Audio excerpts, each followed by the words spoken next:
We're here with Coach D, the author of Pioneer Football. He was the original coach at MNU.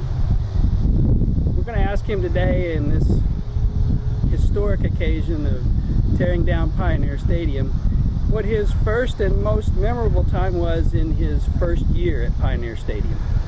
Well, there's a lot of them, Kevin. Of course, our first win was a big thing for us, but I think the most special memory I have was the first game we had out here. After we'd warmed up and went back into the locker room and came back out, and they brought the kids out, and they saw the stands that we had at that time, which was about half what we've got here now, completely full of our students. They were yelling and just kind of going crazy, and it just, our kids picked up a step and almost flew across that field. And they saw the excitement that the rest of the student body had, and it was probably the first time we'd had a sport here. Basketball had great success and had done well, but the land gym just couldn't seat everybody, including the parents and fans.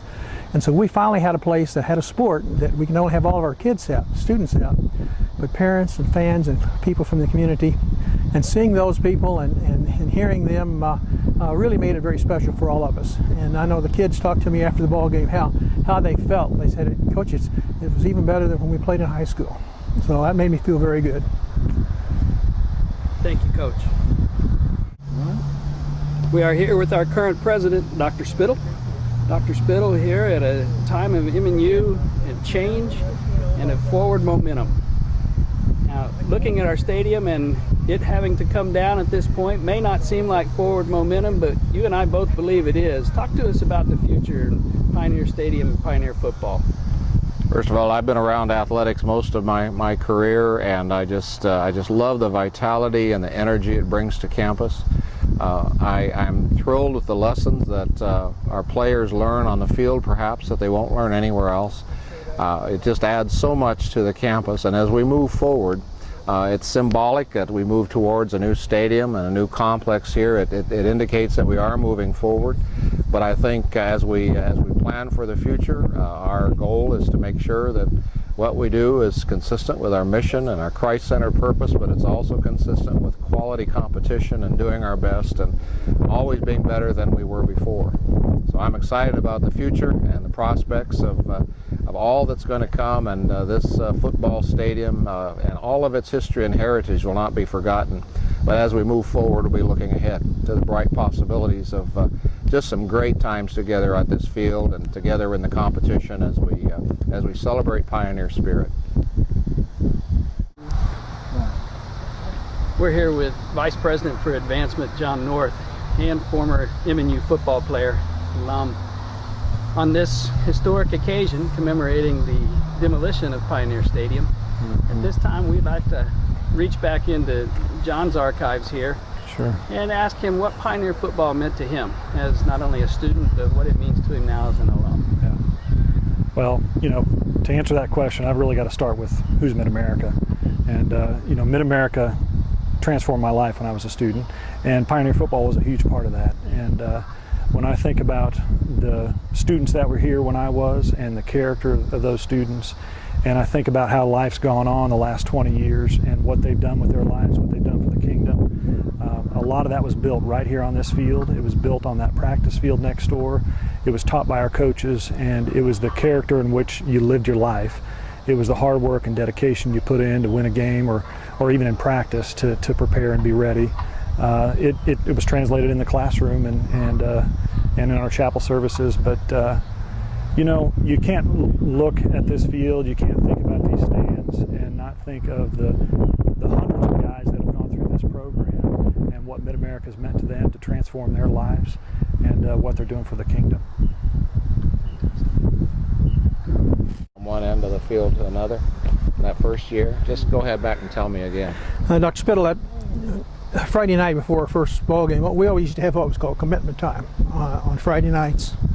And after we finished practice, Friday practice was just a kind of a light walkthrough type practice. And I'd lead it, or some of the kids would lead it, or a combination, or we'd have some guest speakers come in. But on that very first Friday night, before we played on Saturday, we came up here to the football field and met down here in the north end zone and had our devotion or commitment time. And after we finished, the field was already marked. and we walked hand in hand straight out across the goal line, hand in hand. Well, every 5 yards we'd stop and have a word of prayer. I prayed some. Most of the kids did the praying, and we prayed that God would help us to be a witness, not just because we're wearing football uniforms, but it would be a witness to Him and to the teams we were playing, to the crowd, to the students here on campus. And as we finished down on here on the south end zone, one of my captains came up to me and said, "Coach," and called the two boys by name and said, "They want to talk to you."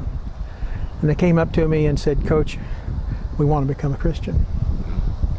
And so we knelt in prayer.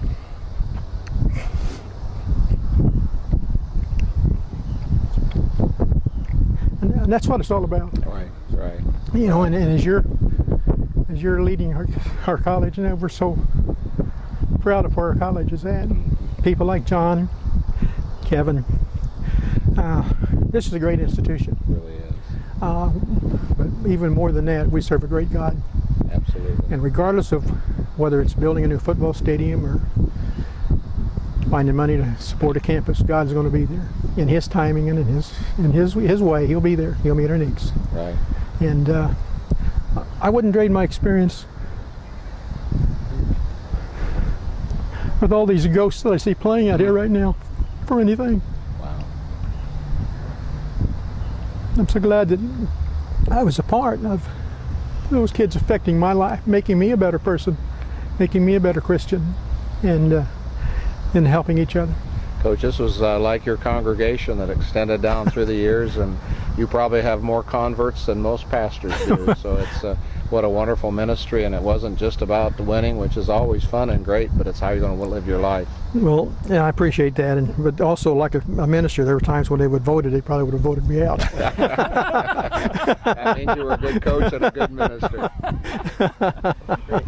Thank you. Thank you so much. We appreciate it. That's great. This wouldn't be here. Perfect.